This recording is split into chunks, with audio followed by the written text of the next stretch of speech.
Meus amados irmãos, a graça e a paz de nosso Senhor Jesus Cristo. Uma alegria estarmos aqui em mais uma quarta-feira para estudarmos a palavra do nosso Deus. Hoje nós vamos estudar o capítulo de número 15 da primeira carta de Paulo aos Coríntios.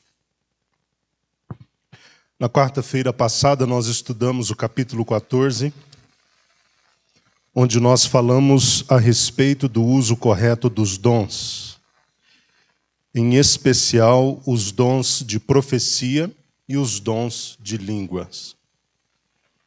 Eu não vou fazer a revisão porque o capítulo de hoje é muito extenso e talvez nem consigamos terminar hoje, mas lá no grupo, no site da igreja, ou melhor dizendo, no canal da igreja, no YouTube, os irmãos têm lá o que foi dito na quarta-feira passada e podem olhar e revisar. Então nós já vamos direto para o capítulo de número 15, onde nós vamos falar de um dos assuntos mais importantes dentro da soteriologia, que é o ramo da teologia que estuda a doutrina da salvação. Nós vamos falar a respeito da ressurreição. E nós precisamos que esse assunto fique muito claro, porque, como eu disse, é um dos pontos centrais da doutrina soteriológica. Então não pode haver dúvidas, ok? Se os irmãos tiverem qualquer dúvida durante a explicação, sintam-se à vontade para perguntar.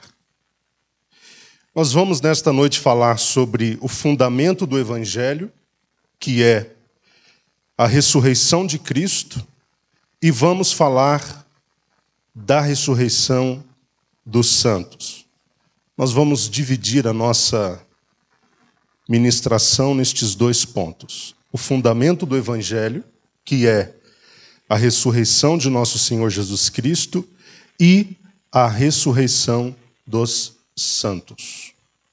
Vamos para o primeiro ponto, onde nós iremos falar a respeito do fundamento do Evangelho, que é a ressurreição de Cristo. Vamos ler do versículo 1 até o versículo de número 11.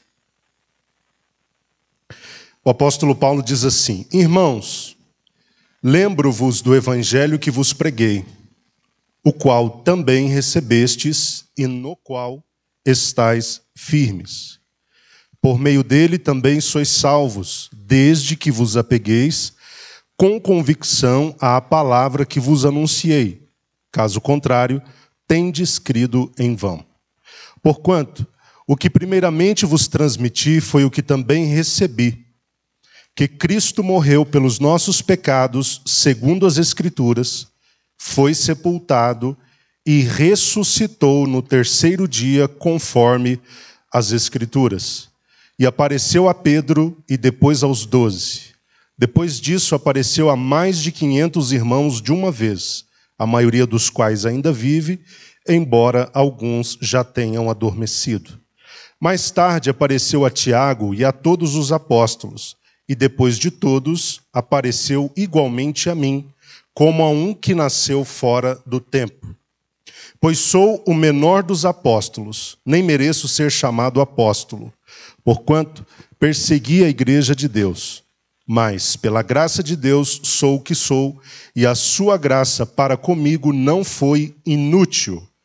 Antes, trabalhei mais do que todos eles, todavia não eu, mas a graça de Deus que vive em mim.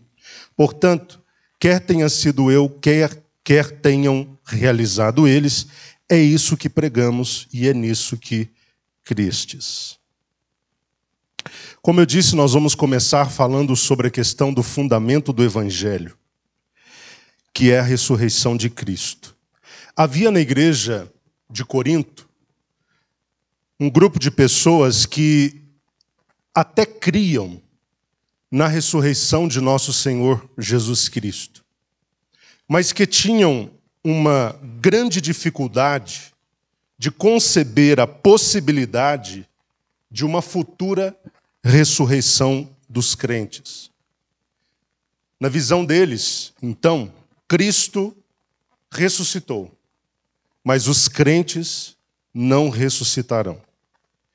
Eles estavam com suas mentes eivadas por um pensamento grego, filosófico, que dizia que a matéria é má e o espírito é bom. Se essa filosofia, ou se a teoria dessa filosofia condiz com a verdade, não fazia sentido essa matéria um dia ressurgir. Porque o objetivo é fazer com que um dia ela definitivamente acabe. Então eles não conseguiam coadunar a questão da ressurreição dos santos com a questão desta teoria filosófica. O capítulo 15, então, foi escrito pelo apóstolo Paulo justamente para lançar luz sobre esta questão, mostrando de forma convincente que a ressurreição de Cristo, assim como a ressurreição dos santos, é uma verdade inegável. Nós podemos crer tanto na ressurreição de Cristo como um fato, como também na ressurreição futura dos santos, que também há de ser um fato. Tanto uma realidade quanto outra são perfeitamente possíveis e aceitáveis. Veremos então que Paulo partiu do argumento da ressurreição de Cristo para, a partir deste argumento, tratar da ressurreição dos crentes. Nos versículos 1 e 2, Paulo fala sobre o poder do Evangelho. Ele diz à sua audiência, lembrou sua audiência do Evangelho que ele, Paulo, lhes havia apresentado através da pregação. E ele pontua que este Evangelho que eles receberam via pregação era também o Evangelho no qual eles permaneciam ainda firmes. Paulo diz que este Evangelho constitui-se o grande e poderoso recurso de Deus para a salvação. Agora, ele coloca uma condição, desde que aqueles que recebem o Evangelho se apeguem ao Evangelho com toda a convicção. É necessário que aqueles que por este Evangelho são conduzidos à salvação, que eles recebam também com convicção. Versículo 2 mostra isso. Que eles se apeguem com convicção a essa palavra do Evangelho. Porque, do contrário, é tudo vão. Versículos 3 ao 8, Paulo fala do conteúdo do Evangelho. O poder do Evangelho está em salvar aquele que crê. Os que pelo Evangelho são salvos devem se apegar com convicção, com fé, a este Evangelho. Agora, o conteúdo do Evangelho. Segundo o apóstolo Paulo, versículos 3 até 8, os coríntios precisavam ter em mente pelo menos duas coisas. Primeiro, o conteúdo do Evangelho anunciado por Paulo foi recebido da parte de Deus. Vejam a expressão que ele usa. O que primeiramente vos transmiti. Ele está falando da palavra do Evangelho. Foi o que também recebi. Então, a fonte do Evangelho é divina. Segundo, ponto que nós devemos e precisamos observar. O conteúdo central do Evangelho envolve a morte e a ressurreição de nosso Senhor Jesus Cristo. Paulo diz, Cristo morreu e depois apareceu. Cristo morreu e depois apareceu. Versículo 3. Cristo morreu pelos nossos pecados, segundo as Escrituras. Essa preposição pelos parece denotar substituição. Morreu pelos. Morreu no nosso lugar. Nós éramos os pecadores, mas ele morreu em substituição. Ele foi sepultado e ressuscitou no terceiro dia, conforme as Escrituras. Versículo 4. Sepultado e ressuscitou no terceiro dia, conforme as Escrituras. Vejam a palavra sepultado. Eu gostaria de chamar a atenção dos irmãos para esta palavra. Por que Paulo faz questão de, depois de dizer que Cristo morreu pelos nossos pecados, pontuar que ele foi sepultado? Porque havia já desde aquele tempo uma teoria, que eu não sei se os irmãos já ouviram sobre ela, chamada teoria da síncope. É uma das teorias que foram articuladas para tentar desmerecer a verdade que há no fato da ressurreição. A teoria da síncope declara que Jesus não morreu de fato. Devido à sua dor e o seu sofrimento, ele passou por um grande desmaio. Por isso também é conhecida como a teoria do desmaio. Cristo não morreu. Ele desmaiou por um bom tempo, ou por um período longo de tempo, e os discípulos depois declararam que ele havia ressuscitado, quando na verdade nunca havia morrido. É por essa razão que Paulo usa o termo sepultado. Ele foi sepultado. Ele passou por vários processos que serviam até para atestar a sua morte. E todos que tiveram contato com Cristo depois de morto, viram que de fato ele estava morto. E tanto que estava morto que ele foi sepultado. É importante observar também a estratégia que Paulo usa para mostrar ao seu público ou à sua audiência que tudo aconteceu conforme as Escrituras.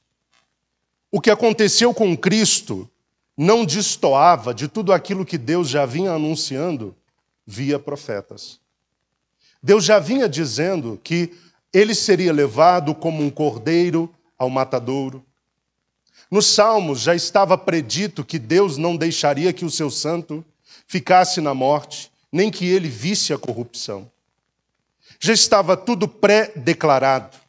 E por isso Paulo usa a expressão, conforme as Escrituras, justamente para que os coríntios não insinuassem que tudo isso veio da cabeça de Paulo, era inédito, nada disso estava determinado ou predito. Paulo está mostrando que estava. Depois, dos versículos 5 a 8, Paulo diz que ele apareceu. E ele menciona a quem Cristo apareceu. A Pedro, aos 12, a mais de 500 irmãos. Quantos irmãos? A Tiago, provavelmente o irmão de Cristo, a todos os apóstolos, e finalmente Paulo diz que é a ele próprio. Quando Paulo se encontra com Jesus no caminho de Damasco, ele não teve uma visão. Ele se deparou com uma aparição real de Cristo. Aqueles soldados que com ele estavam no caminho não puderam enxergá-lo, mas puderam ouvi-lo, mesmo que não entendendo tudo o que ele dizia. Trata-se de uma aparição. Cristo apareceu em pessoa a Paulo e ele está usando esse recurso como argumento para provar que ele não só apareceu a todos os mencionados, como apareceu a ele próprio, Paulo. Portanto, a ressurreição de Jesus Cristo, ela é um fato. Paulo usa a palavra apareceu justamente para combater as teorias, por exemplo, outras duas teorias que há para a ressurreição de Cristo, a teoria da lenda e a teoria da alucinação. A teoria da lenda diz, isso não passou de um mito, isso não aconteceu, isso foi irreal. E a teoria da alucinação diz que nada de fato aconteceu. Todos os que supostamente viram Jesus tiveram, na verdade, alucinações. Claro que hoje nós não temos tempo para usar os contra-argumentos, para mostrar como todas essas teorias são falaciosas. A proposta não é essa. Mas é fato que essas teorias são teorias falsas, não são fatos, não são verdades. Porque a verdade é aquela que a Bíblia nos apresenta. O nosso Senhor Jesus Cristo morreu, foi sepultado e ressuscitou ao terceiro dia e está vivo para todo sempre. Jesus ressuscitou de fato. Paulo relacionou aqui, como eu li, diversas pessoas a quem Jesus apareceu depois de morto. Jesus poderia simplesmente ter ressuscitado e ser elevado ao céu imediatamente. Mas por que Jesus, depois de ressurreto, permanece 40 dias ainda? Justamente para dar a inestimável prova de que ele havia levantado da sepultura. Porque imagine as pessoas, elas diriam: esse Jesus que vocês supostamente viram ressuscitar, cadê ele que ninguém nunca mais viu depois que levantou dos mortos? Então, para combater a possibilidade dessa insinuação, Jesus permanece mais 40 dias. Ele se encontra com os discípulos no caminho de Emaús, se encontra com os apóstolos, se encontra com Pedro, se encontra com Tiago, se encontra com mais de 500 irmãos, é uma multidão considerável. Haja alucinação para 500 pessoas verem a mesma coisa, tá? E apareceu a tantos outros. Jesus, de fato, ressuscitou. Como ele poderia ter ressuscitado depois de não ter ressuscitado, depois de ter sido visto por tanta gente, em tantos lugares, em diferentes momentos? Pode falar, Gerson.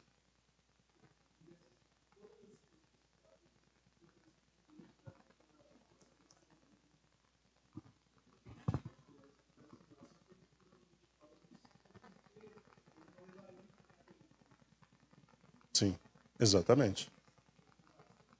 Mais testemunhas. Tem muitas pessoas a quem ele apareceu. Vocês se lembram que após a ressurreição de Cristo, ele já um argumento contra a ressurreição, insinuando que os discípulos roubaram o corpo de Jesus. Vocês se lembram disso? Criaram um argumento do túmulo errado. Disseram que as mulheres foram visitar um túmulo que não era o de Jesus, viu a pedra removida e acharam que era o de Cristo e que Cristo tinha levantado da sepultura, mas foram no túmulo errado. Olha que absurdo. É óbvio que isso não aconteceu. Reforço, o que aconteceu com Jesus foi que ele ressuscitou de fato dos mortos. Versículos 9 a 11... Mudei a frequência aqui.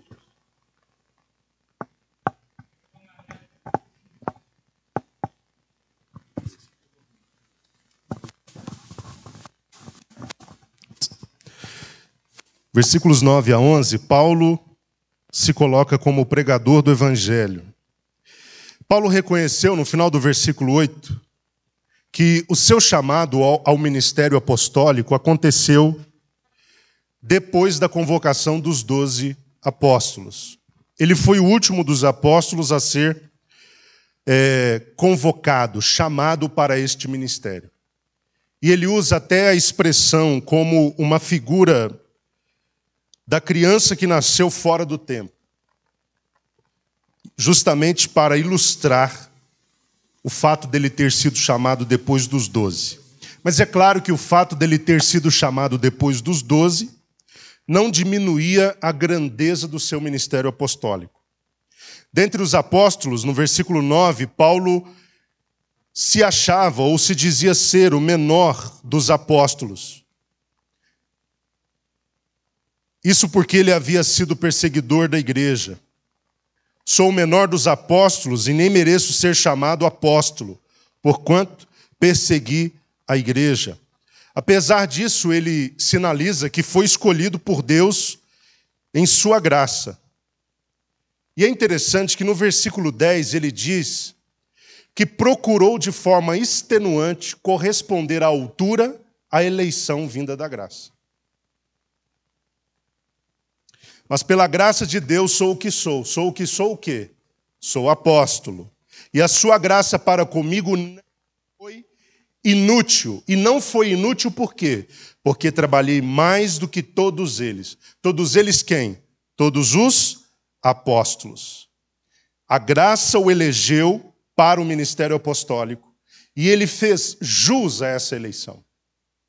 Ele fez jus a essa escolha, trabalhando de forma extenuante, mais do que todos eles. Ele reconheceu também que essa capacidade de se esforçar de forma quase que sobre-humana, não vinha dele próprio. Vinha também da graça de Deus. A mesma graça pela qual ele foi chamado. E Paulo finalizou a sessão no versículo 11, dizendo que independente de quem tenha se esforçado na realização do trabalho, os esforços de todos eles, todos os apóstolos, incluindo Paulo, foi pelo mesmo motivo, pregar o evangelho no qual eles vieram a crer. Até aqui tudo bem, queridos? Dos versículos 12 ao 58, nós vamos falar sobre a ressurreição dos santos. Eu disse que Paulo começa tratando da ressurreição de Cristo para, posteriormente, falar da ressurreição dos santos. Porque a ressurreição dos santos será um fato tão real e tão verdadeiro quanto a própria ressurreição de nosso Senhor Jesus Cristo. Então, Cristo ressuscitou. E nós veremos daqui a pouquinho que Cristo, ele inaugurou um caminho que será trilhado pelos santos que estiverem mortos na ocasião da sua vinda. Então, em síntese, o que nós temos nessa sessão, que vai do capítulo 12 ao 58, é que depois de argumentar o fato de Cristo ter ressuscitado, Paulo passa a ensiná-los sobre a esperança e a fé que eles precisam ter de que os santos que estiverem mortos na ocasião do retorno de nosso Senhor Jesus Cristo também passarão pela ressurreição. Versículos 12 até o 19, vamos ler. Paulo procura combater os que diziam não haver a possibilidade da ressurreição dos mortos. Ora, se tem sido proclamado que Cristo ressuscitou dentre os mortos, como é possível que alguns dentre vós afirmais que não existe ressurreição dos mortos? Então, se não há ressurreição dos mortos, nem mesmo Cristo ressuscitou. Se Cristo não ressuscitou, é inútil a nossa pregação, como é igualmente improdutiva a vossa fé. Pior que isso, seremos considerados falsas testemunhas de Deus, porque contra ele testemunhamos que ressuscitou a Cristo dentre os mortos. Todavia, se é verdade que os mortos não ressuscitam, então ele também não ressuscitou. Porquanto, se os mortos não ressuscitam, nem o próprio Cristo foi ressuscitado. E se Cristo não ressuscitou, a vossa fé para nada serve. E continuais a viver em vossos pecados. Sendo assim também, os que dormiram em Cristo estão perdidos. Ora, se a nossa esperança em Cristo se restringe apenas a esta vida, somos os mais miseráveis de todos os seres humanos.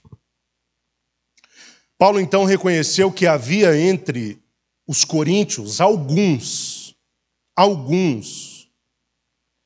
que mesmo tendo recebido a palavra do Evangelho, a santa e poderosa palavra do Evangelho, que promove salvação, ainda declaravam não ser possível a ressurreição dos mortos, mesmo tendo recebido a palavra do Evangelho. Estes não entenderam que a palavra do Evangelho deve ser recebida em sua totalidade. A palavra do Evangelho deve ser recebida em sua totalidade. E a totalidade do Evangelho contém o fato de Cristo não só ter morrido, como ressuscitado e como inaugurado um caminho para a ressurreição futura daqueles que hoje nele creem. E para contra-argumentar, então, a essa declaração nociva que havia por parte de alguns, dos versículos 13 a 18, Paulo começa a utilizar uma sequência de deduções lógicas. A primeira, se não há ressurreição dos mortos, Cristo não ressuscitou. É incoerente acreditar até mesmo que Cristo tenha ressuscitado, se não há, de fato, a ressurreição dos mortos. Ele diz isso no versículo 13 e diz isso no versículo 16. Se os mortos, versículo 16, não ressuscitam, nem o próprio Cristo foi ressuscitado. A segunda dedução lógica, que se Cristo não ressuscitou, é inútil nossa pregação. Nós estamos pregando o evangelho sem propósitos. É desnecessário. É inútil. Porque o fundamento do evangelho está no fato de Cristo ter morrido e ter ressuscitado. Terceira dedução. Se Cristo não ressuscitou, vã ou improdutiva é a vossa fé. A fé de vocês não surte efeito algum. Vocês não creem para ser salvos, porque essa fé para a salvação não faz sentido se Cristo não ressuscitou. Vocês não têm uma fé produtiva neste caso. A fé de vocês é inútil. Quarta dedução. Se Cristo não ressuscitou, seremos considerados falsas testemunhas. Estamos falando de uma inverdade. Estamos testemunhando um fato que não aconteceu em realidade. E última dedução. Se Cristo não ressuscitou, os mortos estão perdidos. Se Cristo não ressuscitou, os santos mortos estão perdidos, porque eles também não ressuscitarão. E para fechar a sequência de argumentos, no versículo 19, Paulo ainda destacou o seguinte: se a nossa esperança em Cristo se restringe apenas a esta vida,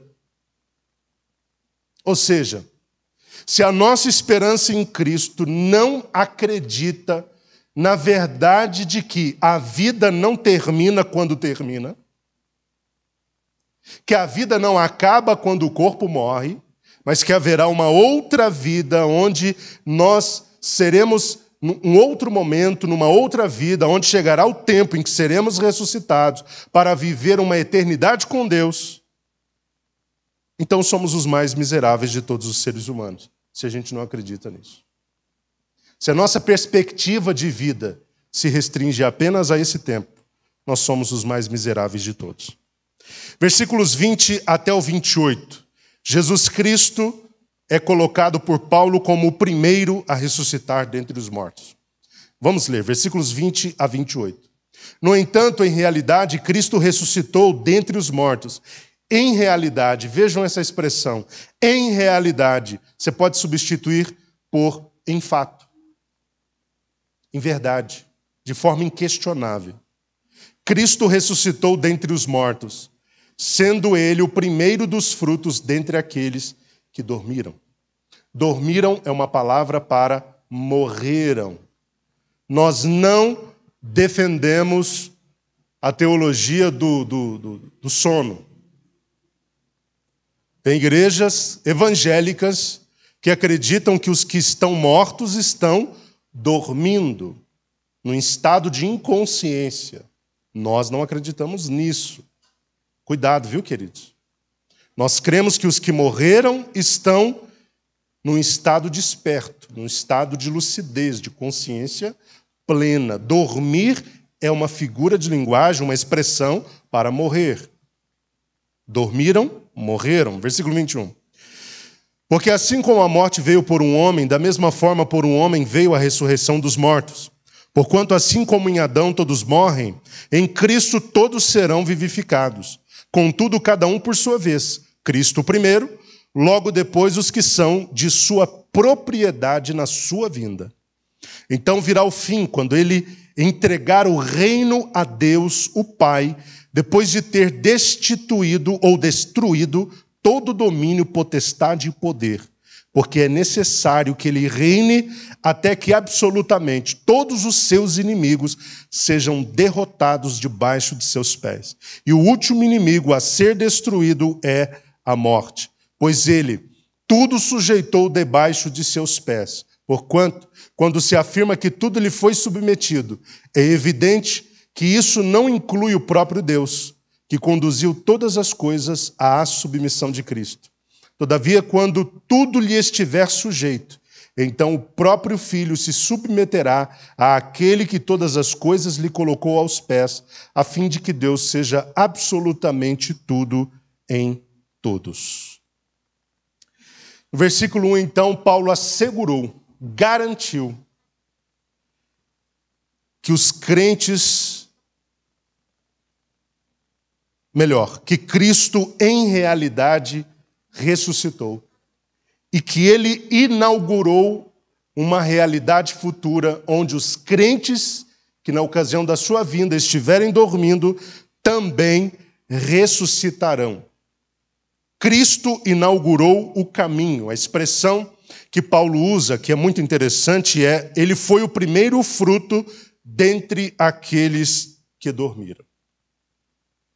E talvez você esteja raciocinando assim: espera aí, mas antes de Jesus outros ressuscitaram. Mas Jesus é o primeiro que ressuscitou com esse tipo de qualidade de ressurreição, ou nessa qualidade de ressurreição. Os que morreram e ressuscitaram, nós temos exemplos no Antigo Testamento, inclusive, eles morreram, ressuscitaram e morreram. Cristo morreu, ressuscitou e está vivo para sempre. Ele inaugurou esta realidade, onde aqueles que estiverem mortos ressuscitarão também para nunca mais morrerem. Ele é o fruto, o primeiro fruto daqueles que dormiram. Versículo 21 e 22, Paulo estabeleceu um paralelo interessante.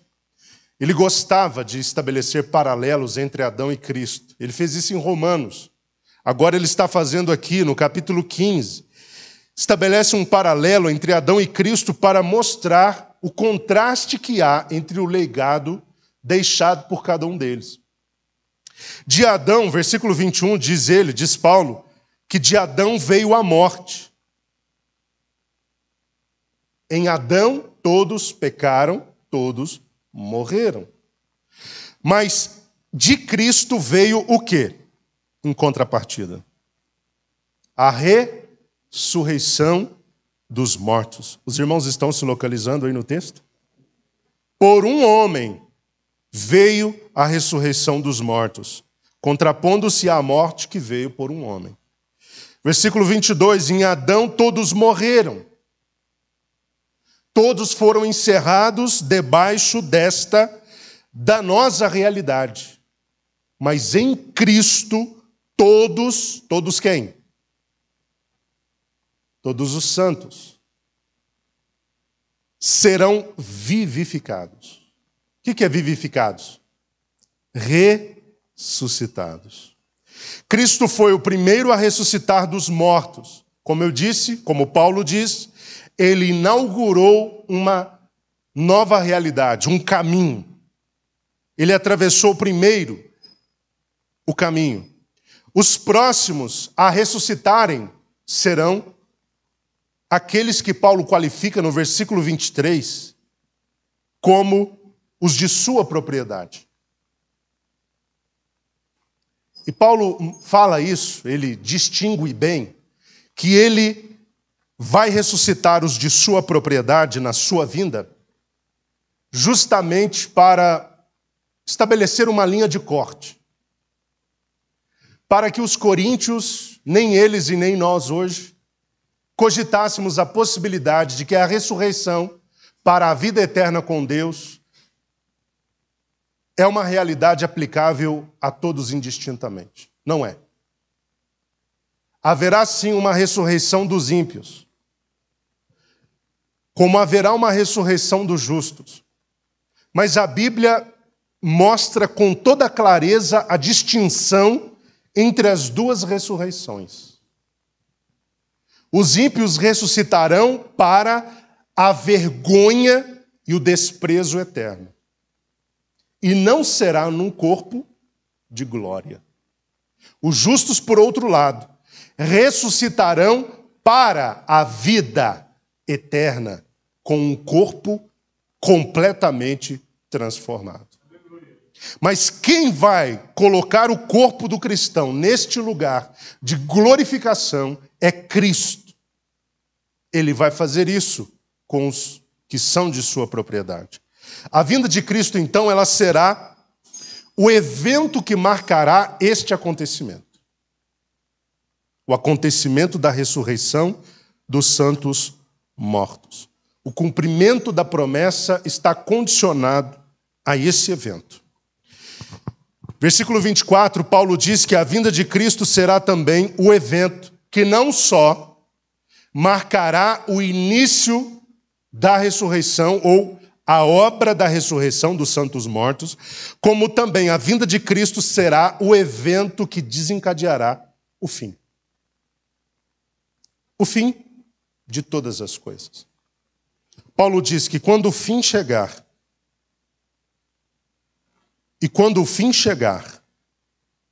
ele entregará o reino a Deus, o Pai.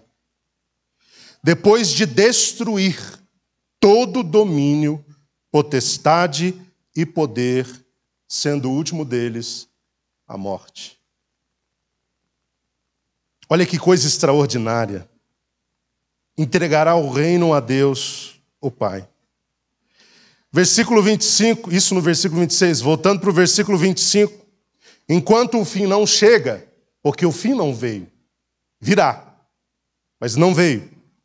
No presente, todos estes inimigos mencionados aqui no texto, domínio, potestade, poder e morte, o texto diz que estão sendo subjugados durante o seu reino, o reino de Cristo.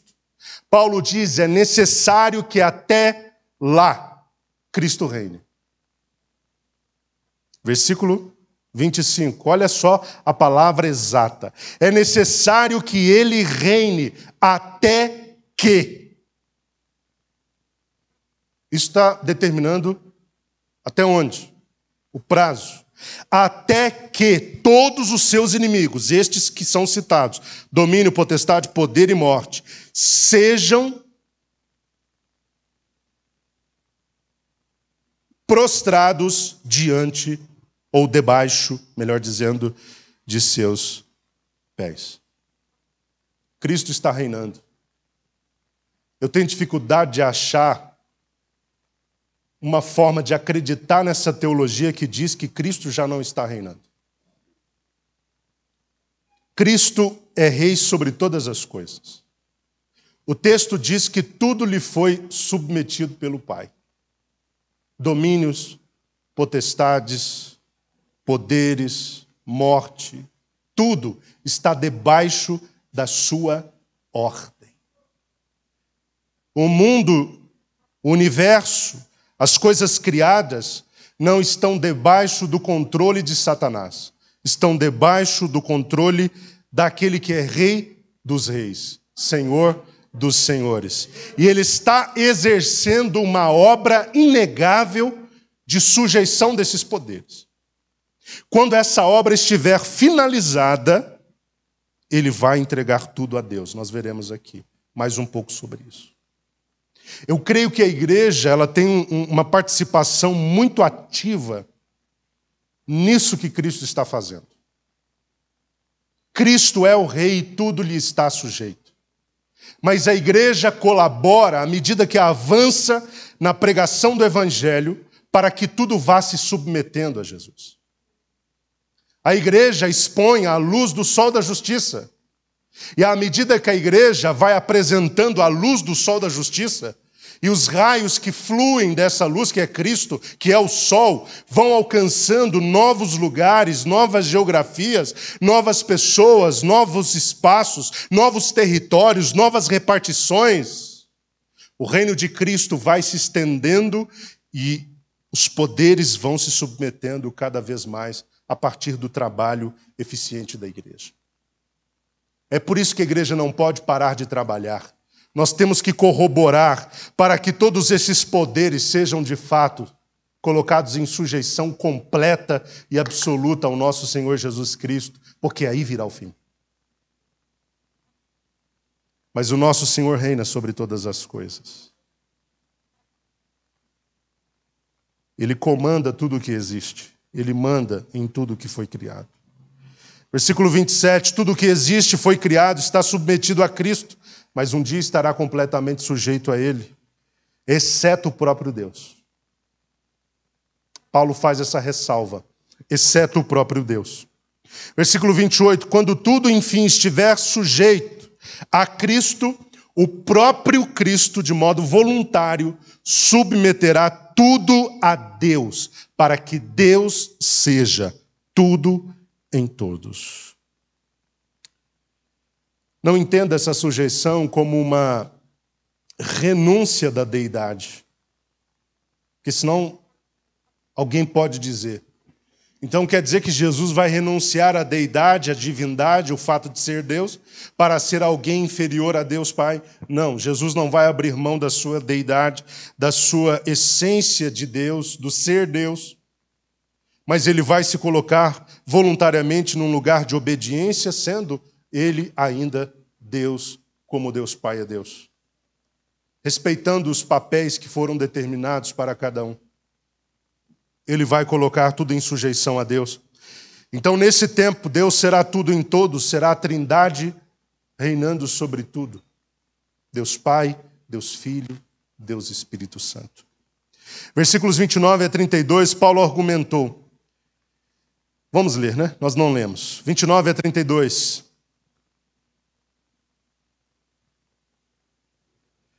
Se não há ressurreição, que farão aqueles que se batizam pelos mortos? Se de maneira alguma os mortos não ressuscitam, por qual razão então se batizam em benefício deles? De igual modo nós mesmos, por que estamos nós expostos a perigos o tempo todo? Todos os dias enfrento a morte e afirmo isso, irmãos, porquanto sois meu orgulho em Cristo Jesus nosso Senhor. Portanto, se foi simplesmente por razões humanas que lutei com feras em Éfeso, que lucro obtive nisso?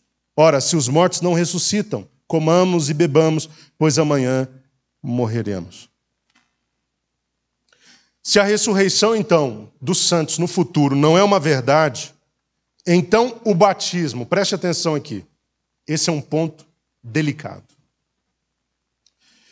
O batismo daqueles que praticavam o chamado batismo vicário, quem veio da religião católica talvez conheça melhor o que é o batismo vicário.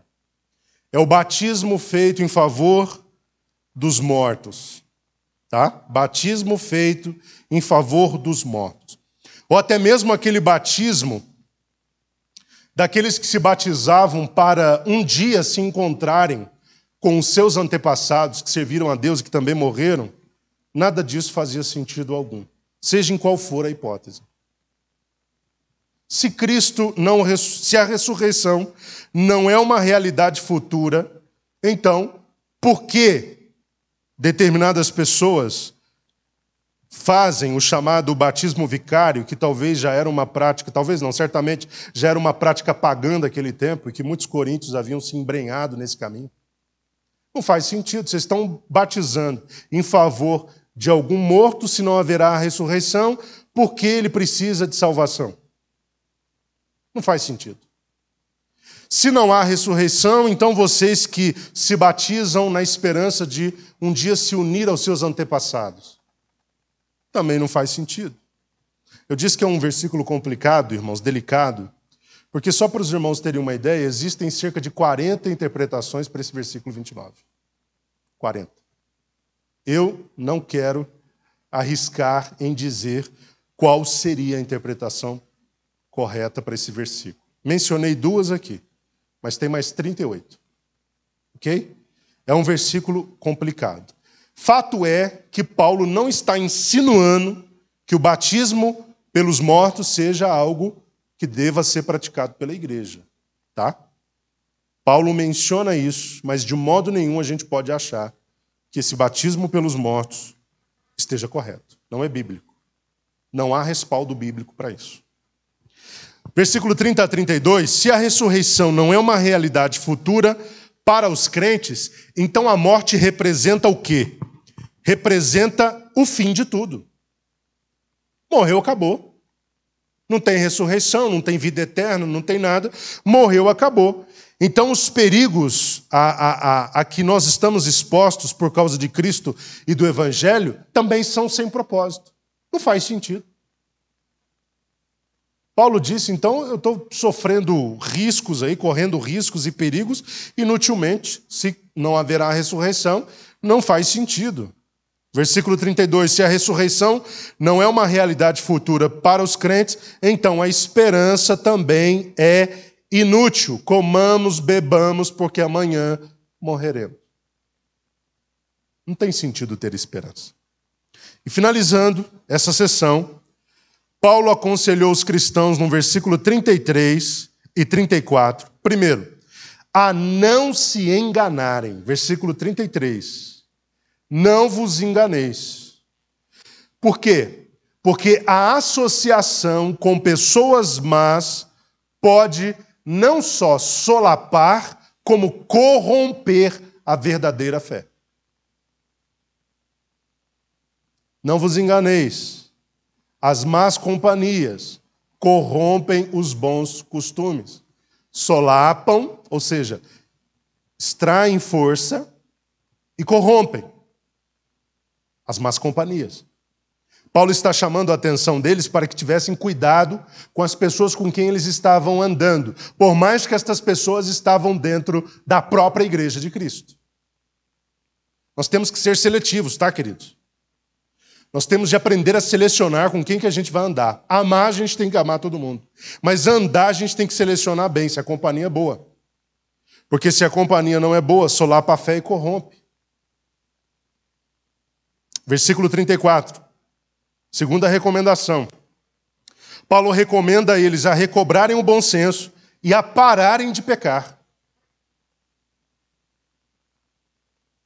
E por que alguns, a pergunta que eu faço, estavam pecando não só no âmbito moral, mas também no âmbito doutrinário? Por quê? Pela falta do conhecimento de Deus. Versículo 34. Alguns ainda não têm conhecimento de Deus. E Paulo termina colocando um traço espesso, dizendo, declaro isso para a vossa vergonha. Vergonha de quem? Vergonha da igreja que supostamente conhecia muito sobre Deus. Nós vimos isso capítulos atrás. A igreja arrotava esse pseudo-conhecimento elevado de Deus. Alguns dentro da igreja estavam orgulhosos de supostamente conhecerem tudo o que precisavam a respeito de Deus. E Paulo está julgando na face deles a seguinte verdade: se vocês supostamente conhecem tanto sobre Deus, então por que vocês estão pecando? E por que estão agindo sem bom senso? Descartando uma questão doutrinária que é chave dentro do assunto de salvação. Versículos 35 em diante. A ressurreição dos santos mortos.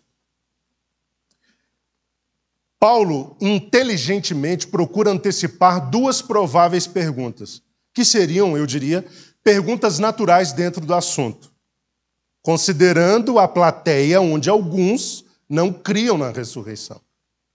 A primeira pergunta, versículo 35. Como ressuscitam os mortos? E com que espécie de corpo ressurgirão?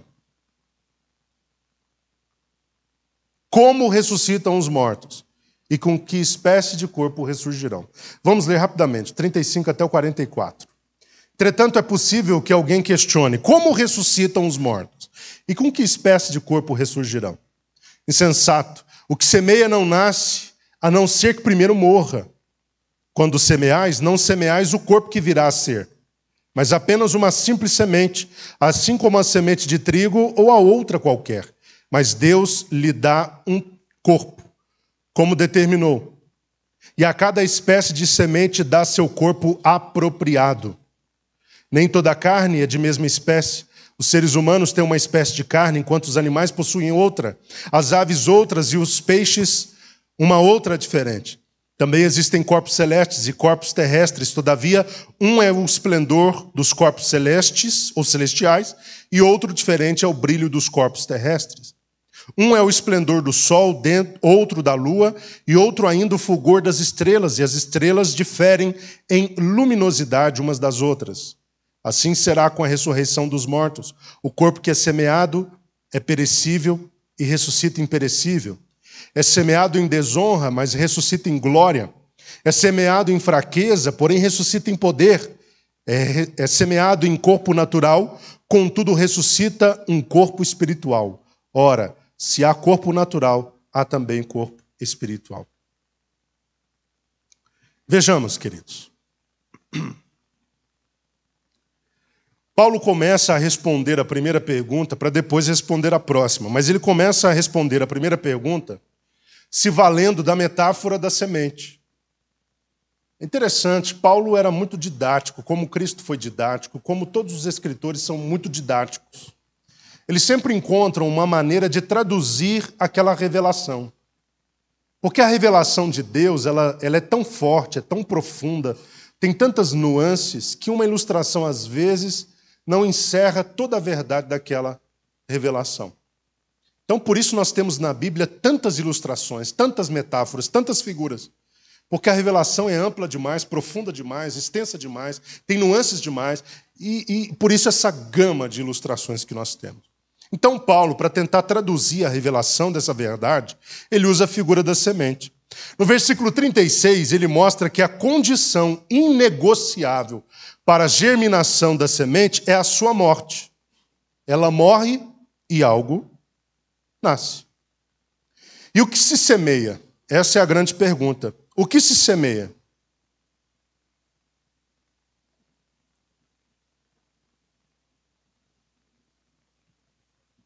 Daqui a pouco nós responderemos.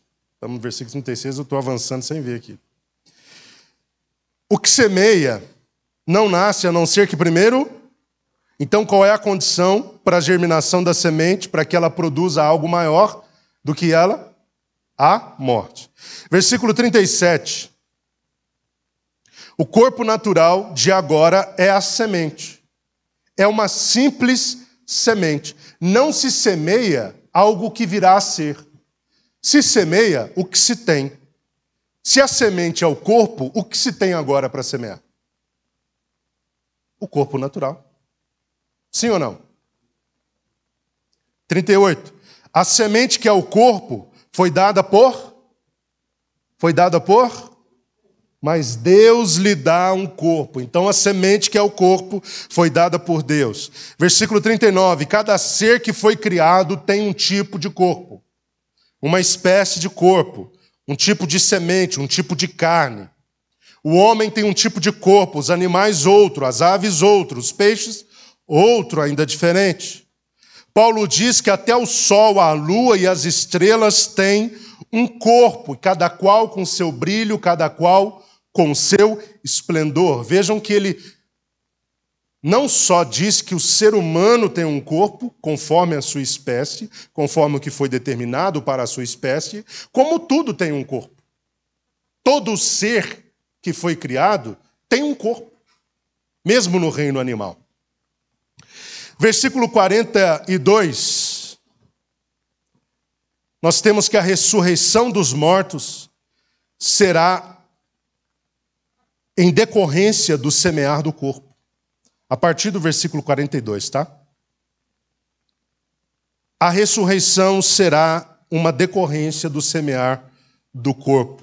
Assim será com a ressurreição dos mortos, o corpo que é semeado. Então, a ressurreição é fruto do corpo semeado. Um corpo que não foi semeado na terra não estará ressuscitando. Daqui a pouco Paulo vai mostrar outra situação. E os que não morrerem não terão um corpo semeado na terra. E aí?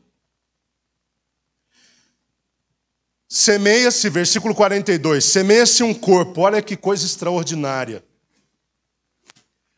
O que é semeado não é o que será colhido.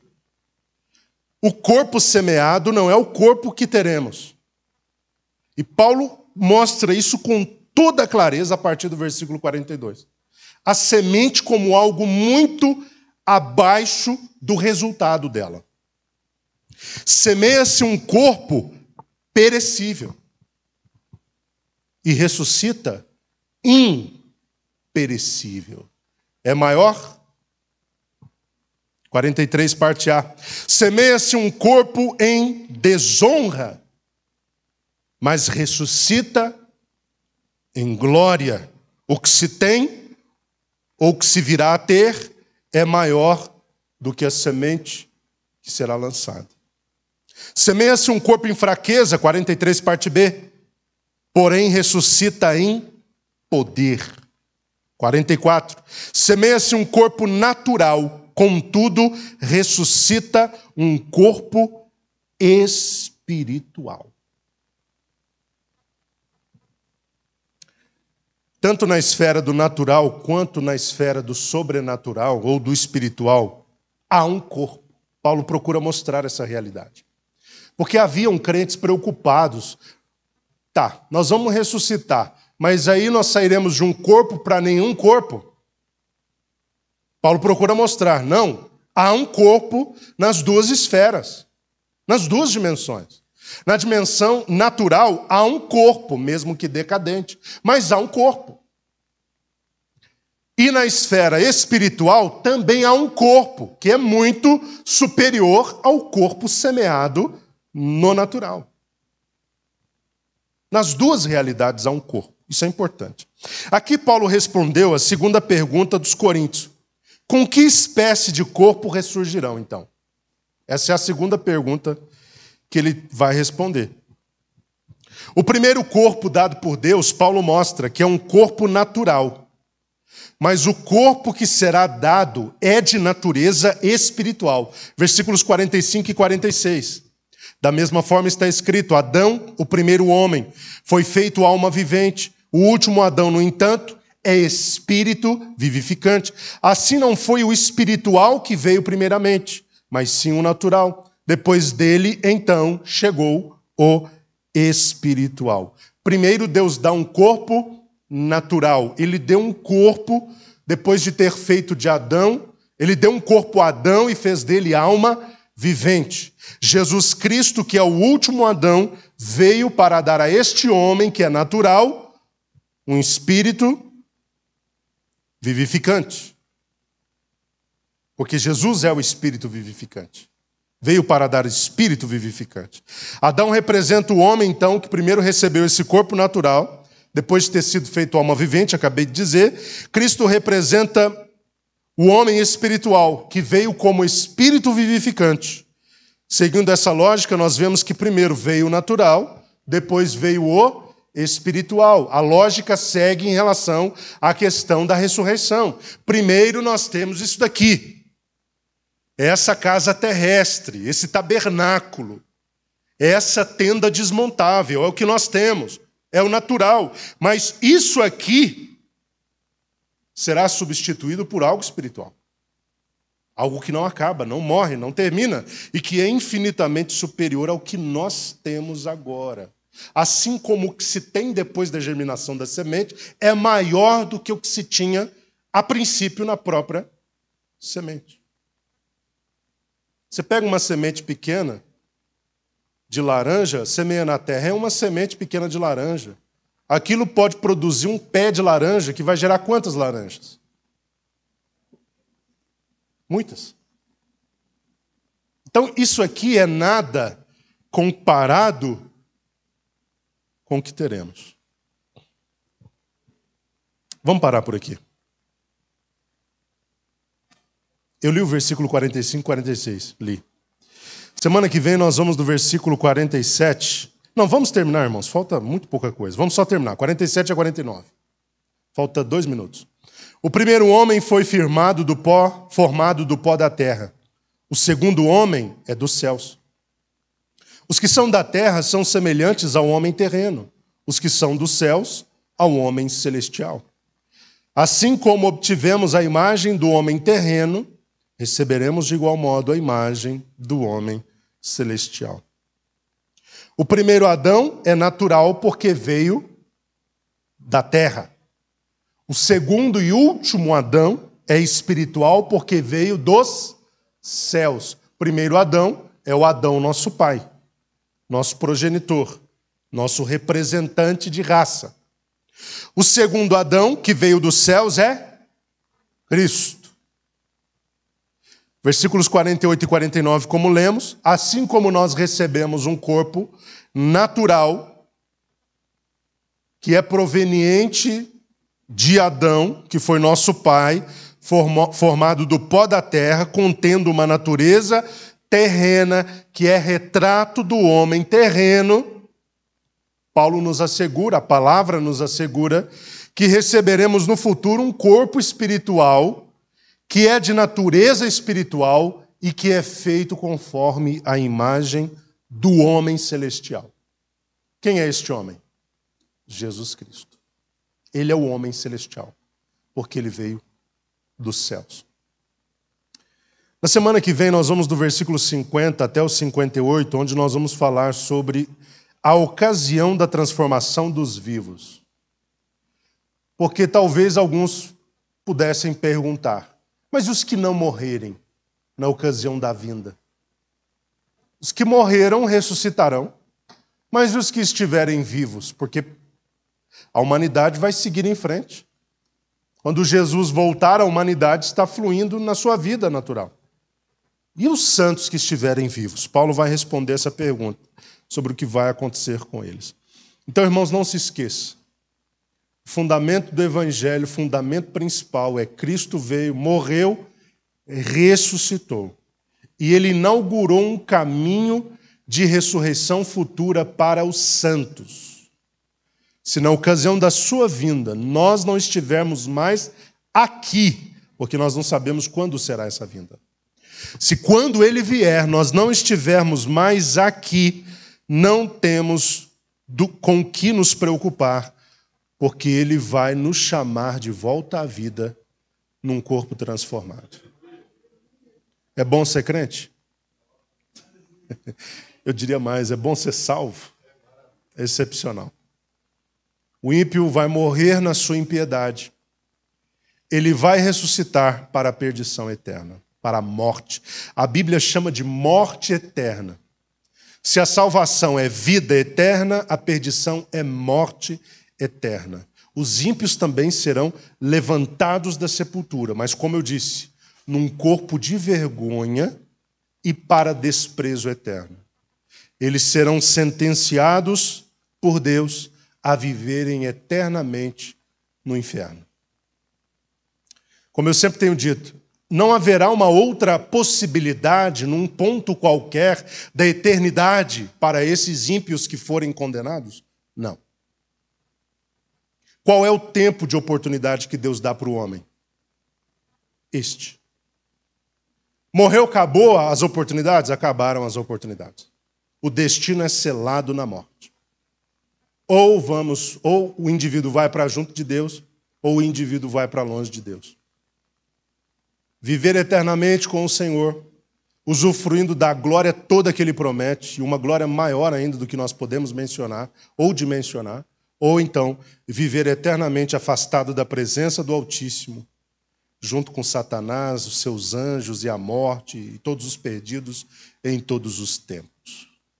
Deus nos ajude a nos mantermos firmes na presença do nosso Senhor Jesus Cristo, para que no seu tempo, no seu dia, na ocasião da sua vinda, nós estejamos entre aqueles que ou ressuscitarão, ou estando vivos, serão submetidos a um outro processo para também estar no céu.